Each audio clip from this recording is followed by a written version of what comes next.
aš esu Marius Lasinskas, vaistininkas. Prekiauju ir gaminu žolelių arbatas įvairias. Pats esu iš Neveronių kaimo, netoli Kauno Marių, Kauno rajonas. Prieš 3 metus baigiau Kauno medicinos universitetą, farmacijos fakultetą. Metus dirbau vaistinėje, paskui farmacinėje kompanijoje, tačiau supratau, kad žmogui galima padėti produktais, kurie yra tiesiai iš gamtos. Tai reiškia, Dievas yra pats aukščiausias vaistininkas, o aplinkui esanti gamta yra didžiausia vaistinė.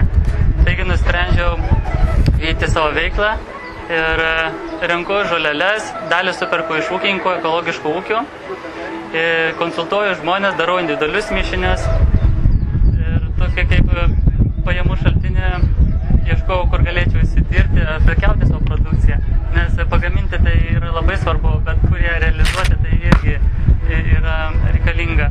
Tai pasitaikė tiesiog galimybė, draugai pranešė apie tokį nuostabų Timo turgų, kuris yra Vilniuje, prie Užupio. Tai labai džiaugiuosi, kad man buvo suteikta galimybė pasidalinti savo žiniomis ir produkciją su Vilniaus gyventojais. Nors čia pirkėjai įvairūs yra, net iš užsienio atvažiuoja, tai tenka palavinti savo ir rusų kalbą, ir lenkų, ir anglų, ir vokiečių, tai verčia tobulėti.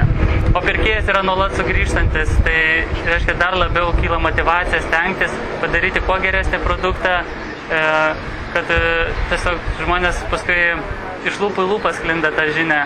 Jeigu patinka žolelė, tai paskui rekomenduoja draugui ir atsiveda draugų. Tai va, tai tiek trumpai norėjau papasakoti apie savo produkciją ir kviečiu apsilankyti Timo turgelyje.